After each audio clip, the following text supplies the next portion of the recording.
Hello everybody, welcome to my YouTube channel Sandip Chandra SVHS. আজকের এই ভিডিওতে আমি তোমাদেরকে জানাবো ক্লাস 11 এর যে সেমিস্টার 2 পরীক্ষা হবে, সেমিস্টার 2 এর সিলেবাসে কি কি আছে এবং এটার মার্কস ডিভিশন কি আছে। কারণ সেমিস্টার 1 এ যারা পরীক্ষা দিয়েছো তোমরা জানো সমস্তটাই ছিল কিন্তু এমসিকিউ টাইপ কোয়েশ্চেন, কিন্তু এইবারের যে পরীক্ষাটা হবে এটা কিন্তু আর এমসিকিউ টাইপ কোয়েশ্চেন না, এটা কিন্তু লিখিত পরীক্ষা হবে। 2 নম্বরের কোয়েশ্চেন, 6 নম্বরের কোয়েশ্চেন, 1 নম্বরের কোয়েশ্চেন এবং প্যারাগ্রাফ বা এই ধরনের রাইটিং সেকশনও থাকছে। তাই তোমাদের কিন্তু খুব ভালোভাবে এই সেমিস্টার 2 শুরুর আগেই জেনে নেওয়া দরকার যে সিলেবাস কি কি আছে এবং তাতে মার্কসের ডিভিশন কি কি আছে। কিছু বই যেগুলো তোমরা কিনবে সহায়িকা, সেগুলোর প্রথমেই দেখবে মার্কস ডিভিশনের একটা টেবিল করে দেওয়া আছে, কিন্তু তোমরা যদি তার শেষ দিকে, ওই বইগুলোর শেষ দিকে কিছু মডেল কোয়েশ্চেন আছে, সেই মডেল কোয়েশ্চেন গুলো যদি দেখো তাহলে দেখবে প্রথমের যে মার্কস ডিভিশন যে স্ট্রাকচার বা টেবিল করে দেওয়া আছে তার সঙ্গে শেষের দিকে মডেল কোয়েশ্চেনের যে কোয়েশ্চেন প্যাটার্ন তার মিল হচ্ছে না। এর কারণ হচ্ছে মানে ওই কোয়েশ্চেন প্যাটার্ন দেওয়ার পরে যখন শুরু হয়েছিল এই নতুন সিলেবাস, তারপর থেকে কিন্তু আমাদের West Bengal council of higher secondary এডুকেশনের তরফ থেকে বেশ কিছু নির্দেশিকা, বেশ কিছু ডিক্লারেশন করা হয় যাতে কিছু চেঞ্জেস থাকে। সেই চেঞ্জগুলোর উপর বেস করে কিন্তু মডেল কোশ্চেন গুলো তৈরি হয়েছে। তাই যদি তুমি সেই চেঞ্জগুলো সম্পর্কে তোমার ধারণা না থাকে তাহলে তুমি সহায়িকার প্রথমে যে কোশ্চেনের টেবিল রয়েছে সেগুলোকে দেখে তুমি যদি প্রিপারেশন নাও তাহলে পরীক্ষায় গিয়ে দেখবে কোশ্চেন প্যাটার্ন অন্যরকম আসছে। এইটা যেহেতু তোমাদের মনে কনফিউশন তৈরি করতে পারে, সেদিকে লক্ষ্য রেখে আমি আজকের এই ভিডিওটা করবার সিদ্ধান্ত নিলাম, যাতে করে তোমাদের কাছে আমি সম্পূর্ণভাবে জানাতে পারি যে কোন কোন চ্যাপ্টার আছে এবং কি কি ধরনের কোয়েশ্চেন আসবে। হয়তো ভিডিওটা একটু লেন্দি হবে কিন্তু তোমাদের সম্পূর্ণ কনসেপ্টটা ক্লিয়ার হবে। তো প্রথমে আমি তোমাদেরকে দেখাবো যে কোন কোন চ্যাপ্টার গুলো আছে। তো চলো আমরা একবার দেখে নিই কি কি চ্যাপ্টার রয়েছে ক্লাস 11 সেমিস্টার 2 ইংলিশের সিলেবাস এবং মার্কস ডিভিশনের মধ্যে। তোমরা দেখতে পাচ্ছ এখানে আমরা বোর্ডটাকে প্রিপেয়ার করেছি। প্রথমে থাকছে এখানে টোটাল 5টা ইউনিট থাকবে, ইউনিট 1 2 5 5টা ইউনিট থাকবে। এখানে আপাতত আমরা 3টে ইউনিট লিখেছি, এরপরে আবার 2টো ইউনিট দেখাচ্ছি। ফার্স্ট ইউনিট হচ্ছে প্রোজ অর্থাৎ গদ্য। এইখানে তোমাদের জন্য থাকছে 4টে প্রোজ। 4টে প্রোজের মধ্যে প্রথমটা হচ্ছে the garden party by Katherine Mansfield, number 2 হচ্ছে alias Jimmy Valentine by O Henry, number 3 হচ্ছে of studies by Francis Bacon, number 4 হচ্ছে Nobel lecture by Mother Teresa. এবার এখান থেকে কোশ্চেনটা কিরকম থাকবে দেখো, এখান থেকে 2 রকম ধরনের কোশ্চেন থাকবে। একটা হচ্ছে 2 নম্বর মার্কসের, মার্কস 2, এগুলো লিখতে হবে ওই 25টা শব্দের মধ্যে। আরেকটা থাকবে মার্কস 6, এগুলো লিখতে হবে ওই 70 75 80 100 যেটা যেরকম প্রয়োজনীয় মানে কোশ্চেন থাকবে সেরকম। যদি পার্টে কোশ্চেন থাকে তাহলে 1 নাম্বার 2 নম্বর থাকলে যতটুকু দরকার ততটুকু, আর যদি সিঙ্গেল কোশ্চেন থাকে ক্যারেক্টার কি বা টাইটেল লেখো তার জন্য অন্তত 100 ওয়ার্ডের মধ্যে লিখতে হবে। তো এই হচ্ছে আমাদের কোশ্চেনের ডিভিশন। এবার সমস্যাটা হচ্ছে এইখানে দেখো বলা আছে এই 4টে যে মানে প্রোজ পিস আছে এর মধ্যে থেকে মডেল কোশ্চেনে তোমরা পাবে 8খানা কোশ্চেন দেওয়া থাকবে। কোথাও A B C D E F G H এইভাবে থাকবে, কোথাও 1 2 3 4 5 6 7 8 এইভাবে থাকবে। এই 8টা কোশ্চেনের মধ্যে যে কোনো দুটো তোমাকে অ্যাটেম্প করতে হবে। 8টা থাকবে মানে ধরে নিতে পারি আমরা যে প্রত্যেকটা থেকেই হয়তো দুটো করে কোশ্চেন যদি থাকে তাহলে এগুলোর থেকে দুটো করে কোশ্চেন মানে হচ্ছে 8টা কোশ্চেন, তোমাকে অ্যান্সার লিখতে হবে মোটে দুটোর। এইটাই মানে এর আগের যখন মানে কোশ্চেন স্ট্রাকচার তোমরা বইয়ের সামনে পাবে সেইখানে দেওয়া থাকবে এইটা থেকে 4টে কোশ্চেনের কথা এবং 4টে থেকে দুটো লিখতে বলার কথা ছিল, কিন্তু পরবর্তীকালে চেঞ্জ হয়ে গিয়ে ওটা 8টা কোশ্চেন দেওয়া হয়েছে। তাই তোমরা খেয়াল রাখবে বর্তমান যে লেটেস্ট নিয়ম সেইটাই আমি বলছি, সেটা হচ্ছে 8টা কোশ্চেন দেওয়া থাকবে, দুটো কোশ্চেনের উত্তর লিখতে হবে, এক একটা কোশ্চেনের মার্কস 2, তাহলে দুটো কোশ্চেনের জন্য নাম্বার হচ্ছে 4। তাহলে শর্ট কোশ্চেনের জন্য তুমি পাচ্ছ প্রো সেকশন থেকে 4 নাম্বার। এবং M6 যে কোশ্চেন অর্থাৎ 6 নম্বর মার্কসের যে কোশ্চেন সেইগুলো এই প্রত্যেকটা থেকে নিয়ে 4টে কোশ্চেন থাকবে। আমি ধরে নিচ্ছি প্রত্যেকটা থেকে একটা থাকবে, হয়তো এরকমও থাকতে পারে একটা থেকে থাকলো না, একটা থেকে দুটো থাকলো, এটা পরের কথা। আমি এমনি ধরে নিচ্ছি যে প্রত্যেকটা থেকে যদি একটা করে থাকে 4টে কোশ্চেন থাকবে, অ্যান্সার করতে হবে যে কোনো একটা, চিন্তা করো যে একটা কোশ্চেনের অ্যান্সার তোমাকে করতে হবে, তাহলে এই চারটে প্রোজ পিস থেকে তুমি শর্ট কোশ্চেন করবে দুটো, দুটোর অ্যান্সার, আর ব্রড টাইপ একটা অ্যান্সার করবে, তার জন্য করতে হবে তোমাকে অনেক। তাহলে এইটার জন্য তুমি পাচ্ছ 4 নাম্বার, এইটার জন্য তুমি 6 নম্বর তোমার জন্য বরাদ্দ থাকছে। তাহলে টোটাল প্রোজ পিস অর্থাৎ ইউনিট 1 থেকে তোমার বরাদ্দ নাম্বার হচ্ছে 10 নম্বর হয়ে গেল। খেয়াল রাখতে হবে এইখানে আমরা যে পরীক্ষাটা দেবো তার ফুল মার্কস কিন্তু হচ্ছে 40 অর্থাৎ 40 নম্বরের বিষয় নিয়ে কাজকর্ম হবে, কারণ এর আগে আমরা 40 নম্বরের পরীক্ষা দিয়ে এসেছি। তাহলে সেমিস্টার 1-এ আমরা 40 নম্বরের পরীক্ষা দিয়ে এসেছি, সেমিস্টার 2-তে আমরা পরীক্ষা দিচ্ছি 40 নম্বরে, তাহলে 40 প্লাস 40 হয়ে গেল 80। আর এই সেমিস্টারের শেষেই তোমাদের নেওয়া হবে প্রজেক্ট, এই প্রজেক্টের জন্য মার্কস থাকবে 20। প্রজেক্ট সম্পর্কেও কিন্তু আজকের এই ভিডিওতে আমি তোমাদেরকে বলে দেবো যে প্রজেক্ট কি কি থাকবে, কিভাবে হবে। তাহলে ইউনিট 1 থেকে তোমার 10 নম্বর হয়ে গেল। এবার থাকবে ইউনিট 2। ইউনিট 2 হচ্ছে পোয়েট্রি। এবারে তোমাদের পোয়েট্রি আছে মোটে দুখানা কবিতা। নাম্বার 1 সেটা হচ্ছে মাই লাস্ট ডাচেস, কবির নাম হচ্ছে রবার্ট ব্রাউনিং, এবং 2 নম্বরে আছে still I rise, Maya Angelou এর রাইটার, তিনি হচ্ছেন একজন আমেরিকান আফ্রিকান কবি।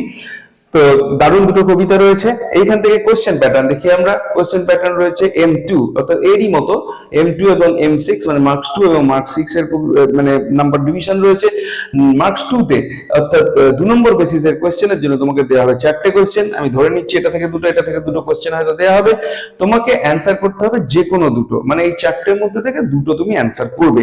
এর কোনো ইয়ে নেই যে, আমি আরেকবার ভালো করে বলে দিই যে এতে কোনো ব্যাপার নেই যে 8টার মধ্যে এই 4টে করতে হবে বা পরের 4টে করা যাবে না, এরকম কোনো ব্যাপার নেই। তুমি যে কোনো দুটো করতে পারো, যে কোনো দুটো, মানে একই কবিতার দুটো করতে পারো, বা ব্রড টাইপের তো একটা আছে, যে কোনো একটা করতে পারো। এইখানে যে কোশ্চেন 4টে কোশ্চেন রয়েছে, হয়তো দেখা গেল এটা থেকে দুটো আছে, এটা থেকে দুটো আছে, তুমি এইটা থেকেই দুটো অ্যান্সার করতে পারো। এর মধ্যে কোনো বাধ্যবাধকতা নেই যে আইদার অর এরকম থাকবে, এরকম কিছু থাকবে না।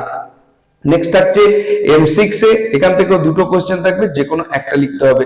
তার মানে পোয়েট্রি থেকে যে শর্ট কোশ্চেন থাকবে সেটা 2 দুগুণে 4 নাম্বার হচ্ছে বরাদ্দ থাকছে, এবং বড় টাইপ যেটা থাকবে লং অ্যান্সার কোশ্চেন, তাতে দুটো কোশ্চেন দেওয়া থাকবে, একটা লিখতে হবে, তার জন্য 6 নম্বর থাকছে।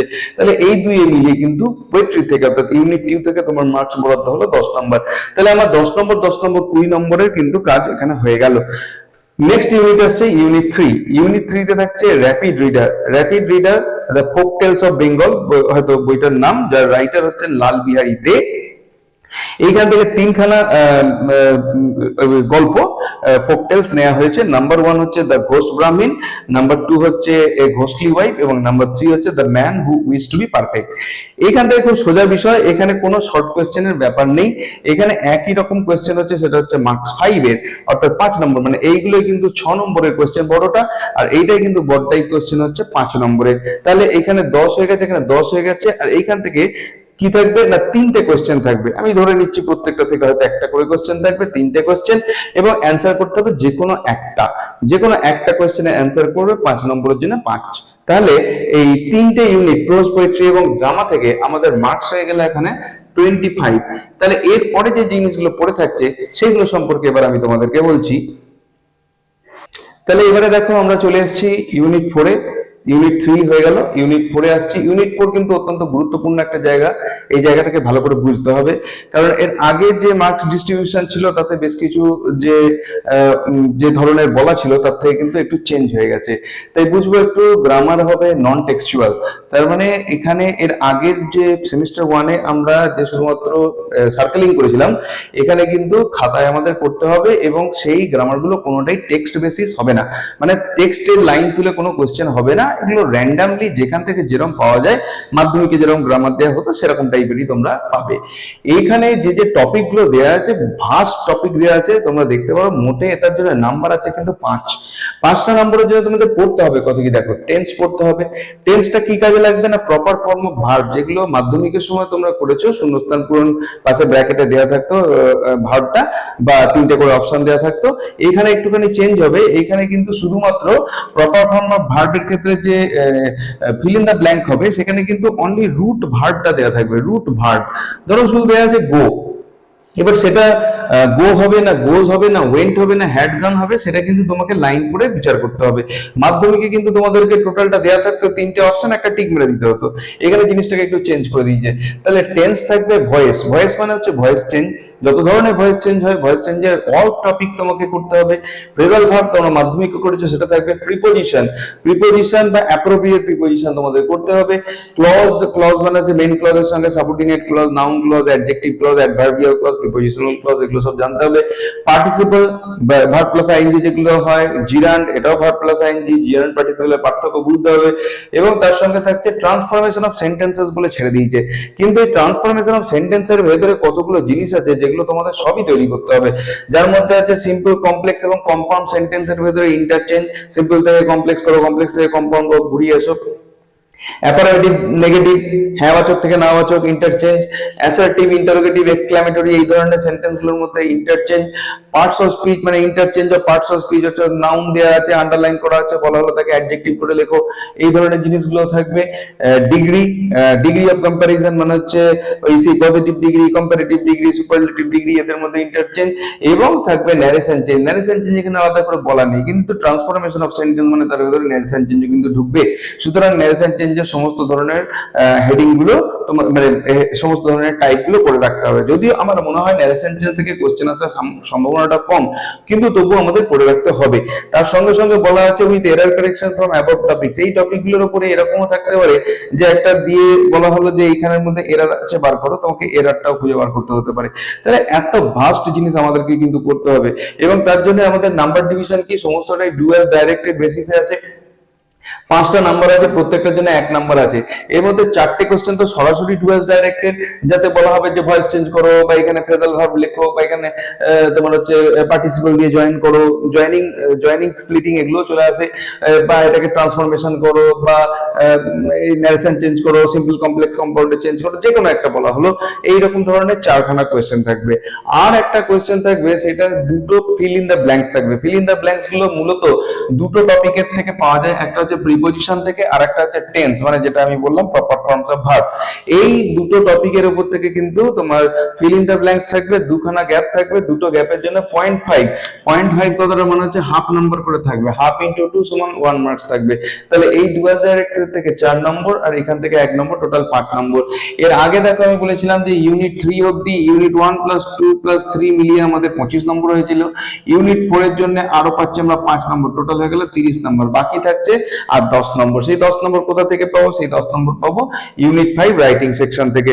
রাইটিং সেকশনে আবার একটা কিরকম গ্যারাগোল আছে দেখো, এটা না জানা থাকলে কিন্তু চরম বিপদে পড়বে। এখানে দুটো ক্যাটাগরি আছে, 3টে টাইপ আছে, একটা হচ্ছে প্যারাগ্রাফ আছে, একটা হচ্ছে ফর্মাল লেটার আছে, একটা হচ্ছে ইভেন্ট রিপোর্টিং আছে। এর মধ্যে কিরকম ভাবে কোশ্চেন পড়বে দেখো, যদি তুমি প্যারাগ্রাফ অ্যাটেম্প করতে চাও তাহলে আর কোনো ব্যাপার নেই, প্যারাগ্রাফ হয়ে গেলেই তোমার কাজ শেষ। এইটার জন্য তুমি পাচ্ছ M10, অর্থাৎ মার্কস 10 পাচ্ছ। 150টা ওয়ার্ডের মধ্যে একটা প্যারাগ্রাফ লিখতে হবে। প্যারাগ্রাফের বিভিন্ন ক্যাটাগরি আছে, সেটা বায়োগ্রাফিক্যাল হতে পারে, সেগুলো রিফ্লেক্টিভ হতে পারে, সেগুলো সায়েন্স বেসিস হতে পারে, বিভিন্ন ধরনের মানে যত টাইপের প্যারাগ্রাফ তোমরা মাধ্যমিকে করেছো সমস্ত ধরনের প্যারাগ্রাফ কিন্তু এইখানেও থাকবে। বরঞ্চ কিছু নতুন নতুন ধরনের যেগুলো লেটেস্ট টপিকের উপর প্যারাগ্রাফ, সেগুলো থাকতে পারে। তো 150 শব্দের মধ্যে খেয়াল রাখবে, আগে মাধ্যমিকে ছিল 100 শব্দের মধ্যে, এখানে কিন্তু 150 শব্দের মধ্যে তোমাকে প্যারাগ্রাফ লিখতে হবে, এবং তার জন্য তুমি নম্বর পাবে 10। যদি এইটাই লিখে দাও তাহলে এখানে 30, আর ইউনিট 5 এর জন্য আর একটা 10 নম্বর ঢুকে গেল, তাহলে 30 প্লাস 10 হয়ে গেল 40 নম্বর। তাহলে আমাদের কাজ শেষ। আর যদি আমার মনে হয় যে না প্যারাগ্রাফটা অনেক বড় হয়ে যাচ্ছে, পারবো না, ছোটতে আসি। ছোটতে আসলে কি করতে হবে? তোমাকে দুটো রাইটিং লিখতে হবে, এক হচ্ছে ফর্মাল লেটারও লিখতে হবে এবং ইভেন্ট রিপোর্টও লিখতে হবে। এই দুটো কিন্তু একটা লিখলে হবে না, এই দুটোর জন্য নাম্বার আছে 5 নাম্বার করে। আইদার তোমাকে এইটা লিখতে হবে, মানে আইদার অরের কেস নেই, বোথ, মানে এটাও লিখতে হবে এটাও লিখতে হবে। ফর্মাল লেটার মানে হচ্ছে স্কুলে হেডমাস্টার মশাইকে চিঠি, চেয়ারম্যানকে চিঠি, বিডিওকে চিঠি, এডিটরকে চিঠি, সমস্ত ধরনের যেগুলো চিঠি সেগুলো সব ফর্মাল লেটারের মধ্যে আছে। 75 ওয়ার্ডের মধ্যে লিখতে হবে, তার জন্য নাম্বার আছে 5। আর যদি তুমি ইভেন্ট রিপোর্টিং লেখো, ইভেন্ট রিপোর্টিং কথাটা মানে কিন্তু হচ্ছে নন নিউজ পেপার, মানে নিউজ পেপারে যে রিপোর্ট গুলো হয় সেই রিপোর্ট কিন্তু নয়। এইগুলো বেশিরভাগ ক্ষেত্রে হচ্ছে যেগুলো স্কুল ম্যাগাজিনে পাবলিশ হয় যে রিপোর্ট গুলো, যেমন স্কুলের অ্যানুয়াল ফাংশন হয়ে গেল, অ্যানুয়াল স্পোর্টস হয়ে গেল, স্কুলে ম্যাগাজিন পাবলিকেশন হয়ে গেল, ম্যাজিক শো হয়ে গেল, এই ধরনের যেগুলো, এগুলো আগের বছরও গেল গত সিলেবাসেও এইচএসে ছিল ইভেন্ট রিপোর্ট রাইটিং। এটার জন্য 75 ওয়ার্ড এবং 5 নাম্বার। এর যদি করো এই দুটোকেই একত্রিত ভাবে লিখতে হবে, তার জন্য পাবে 10 নম্বর। যদি এই দুটো লেখো তাহলে 10 নম্বর পাবে, যদি এইটা একটা লেখো তাহলে 10 নম্বর পাবে। এই হয়ে গেল আমাদের 5টা ইউনিটের জন্য 40 নম্বরের সেমিস্টার 2 এর ইংলিশের সিলেবাসের মার্কস ডিভিশন। এইবার থাকছে যেটা দুটো সিলেবাসের মধ্যেই, অর্থাৎ সেমিস্টার 1 এবং সেমিস্টার 2 এ মিলে হচ্ছে একটা প্রজেক্ট। কিন্তু সাধারণভাবে সেমিস্টার 1 এ এই প্রজেক্টটা সেরকম ভাবে করানো হয়েছে বলে আমার মনে হয় না। এটা সেমিস্টার 2 এর শেষেই কালেকশন করে নেওয়া হবে। প্রজেক্টের ভেতরে দুটো ক্যাটাগরি থাকছে, প্রজেক্টের মার্কস থাকছে কিন্তু 20, যেটা আমি এখানে বলেছিলাম 20 নাম্বার থাকছে। এর মধ্যে বলা আছে রিডিং এবং রাইটিং, মানে রিডিং এবং লিসনিং স্কিলের জন্য 5+5 করে 10 নম্বর ধরা আছে। রিডিং এবং লিসনিং স্কিলের জন্য হয়তো তোমাকে কিছু পড়তে দেওয়া হলো বা তুমি কিছু শুনলে, সেই শুনে কতটা কি বুঝতে পারলে তার উপরে আমার মনে হয় অত কিছু হবে না, 20 মার্কসেরই হয়তো টোটাল একটা প্রজেক্টে নিয়ে নেওয়া হবে। তো যাই হোক, যেটা বলা আছে আমি সেটা বলছি, সেটা হচ্ছে 5 নম্বর করে দেওয়া আছে ওরালের জন্য। আর রিটেন যেটা লিখতে হবে তার জন্য দেওয়া আছে তোমার 10 নম্বরের একটা 3টে টপিক দেওয়া আছে। এই 3টে টপিকের উপরে তোমাকে লিখতে হবে। কি কি টপিক আছে না, নাম্বার 1 আছে এনভায়রনমেন্টাল ইস্যু। এনভায়রনমেন্টাল ইস্যুর মধ্যে অনেক ধরনের ইস্যু হতে পারে, পলিউশন হতে পারে, ওয়াটার পলিউশন, তারপরে তোমার হয়ে যেতে পারে সাউন্ড পলিউশন, এইগুলো যে পলিউশনের দিক আছে, প্লাস্টিক পলিউশন হতে পারে, গ্লোবাল ওয়ার্মিং হতে পারে, এরকম ধরনের নেচার রিলেটেড বা এনভায়রনমেন্ট রিলেটেড বিভিন্ন ধরনের ইস্যুস কিন্তু আমরা এই এর মধ্যে রাখতে পারি। সেটা তোমার স্কুলের স্যার যেরকম প্রেসক্রাইব করবেন তোমরা তার উপর বেস করে লিখবে। যদি লিখতে না পারো আমাকে কমেন্ট করে জানাবে, আমি তোমাদের জন্য সেই জিনিস তৈরি করে দিয়ে দেবো। এখানে কিন্তু কত ওয়ার্ডের মধ্যে লিখতে হবে স্পেসিফিক্যালি বলা নেই, তবে যতদূর সম্ভব 500-700 ওয়ার্ডের নিচে তো হবে না। 2 নম্বর আছে সোসাইটি এবং কালচার। এর জন্য স্পেসিফিক কিছু বলা নেই যে সোসাইটি কালচারের কোন জায়গাটার উপর হাইলাইটেড হবে। আমার যতটুকু মনে হচ্ছে ফেস্টিভ্যাল, সোশ্যাল মিডিয়া, এই ধরনের যে জিনিসগুলো আছে, বা যে কালচারাল ইন্টারচেঞ্জ, মানে আমি এক জায়গা থেকে আরেক জায়গায় গেলাম, সেখানে কালচার সম্পর্কে জানলাম, এই ধরনের জিনিস হতে পারে। সেটাও স্যার যা দেবেন তার উপর ডিপেন্ড করছে, বা স্যার ম্যাডাম যা দেবেন। এবং তারপরে থাকছে এমিনেন্ট পার্সোনালিটি। এমিনেন্ট পার্সোনালিটিদের উপর লেখা, মানে ওয়ান কাইন্ড অফ বায়োগ্রাফি লিখতে বলা হয়েছে। কিন্তু এই এমিনেন্ট পার্সোনালিটি কারা, যেমন হচ্ছে আমাদের আগেকার দিনের হলে রামমোহন, ঈশ্বরচন্দ্র বিদ্যাসাগর, স্বামী বিবেকানন্দ, রবীন্দ্রনাথ ঠাকুর, এনারা। আর বর্তমান কালে এলে যে সচিন তেন্ডুলকার হতে পারে, লিয়েন্ডার পেস হতে পারে, এরকম ধরনের বিরাট কোহলি হতে পারে, এরকম ধরনের, বা ওয়ার্ল্ডের বিভিন্ন জায়গাকার ইয়ন মাস্ক হতে পারে, বা আমাদের ওই ফেসবুকের যিনি ক্রিয়েটর রয়েছেন মার্ক জুকারবার্গ, তিনি হতে পারেন। যে কোনো ব্যক্তিকে আমরা আগেরটায়, এর আগের সিলেবাসে যেটা ছিল এমিনেন্ট পার্সোনালিটির সঙ্গে ইন্টারভিউ নেওয়ার ব্যাপার ছিল, কিন্তু এইখানে সেরকম কিছু বলা নেই, শুধুমাত্র এমিনেন্ট পার্সোনালিটি সম্পর্কে লিখতে হবে। তো যে পার্সোনালিটিকে এমিনেন্ট মনে হবে তার নাম দেবেন, তো সে তার সম্পর্কে আমরা লিখে দেবো। এবং এমিনেন্ট পার্সোনালিটি নিয়ে লেখা খুব সুবিধা, কারণ হচ্ছে আমরা যদি একটু গুগলে সার্চ করি সেই ব্যক্তি সম্পর্কে নিশ্চয়ই তথ্য পাবো, তবেই গিয়ে তিনি এমিনেন্ট পার্সোনালিটি। যার সম্পর্কে তথ্য পাওয়া যায় না তাকে এমিনেন্ট পার্সোনালিটি বলা যাবে না। তাই এইটা যদি দেওয়া হয় তাহলে আমাদের পক্ষে খুব সোজা হলো। বাকি যে জিনিসগুলো আছে এগুলো মোটামুটি আমরা অনলাইন থেকে পেয়ে যাবো, আমরা সেখান থেকে নিয়ে দেখে দেখে লিখে দিতে পারবো, খুব একটা সমস্যা হবে না। সমস্যা হবে যদি রিডিং রাইটিংটা তোমাদের স্কুলে একটুখানি কড়াকড়ি করে, তাহলে আদারওয়াইজ এখান থেকে 20 নাম্বার তোমরা পাবে বলে আমি ধরে নিচ্ছি। তাহলে এই ছিল আমাদের টোটাল সেমিস্টার 2 এর সিলেবাস। এই সিলেবাসকে এবং তার সঙ্গে সঙ্গে মার্কস ডিভিশন, আমি আশা করব তোমরা এই ভিডিও থেকে সম্পূর্ণভাবে বুঝতে পারবে যে সেমিস্টার 2 এর তোমাদের যে মার্কস ডিভিশন বা কি রকম কোয়েশ্চেন আসতে চলেছে এবং তার জন্য কি কি মার্কস থাকছে, এবং তোমরা সেইভাবে প্রস্তুতি নিয়ে এগোতে পারবে, যাতে করে পরীক্ষায় তোমরা সর্বোচ্চ নাম্বার পেতে পারো। তো ভিডিওটি ভালো লাগলে অবশ্যই এটাকে একটা লাইক করো, চ্যানেলে নতুন এসে থাকলে চ্যানেলকে সাবস্ক্রাইব করার সাথে সাথে পাশের বেল বাটনে প্রেস করো, যাতে করে পরবর্তীকালে এই ধরনের ভিডিও লিংক তোমরা সরাসরি পেতে পারো। দেখা হবে নেক্সট ভিডিওতে। Till then, goodbye and thank you.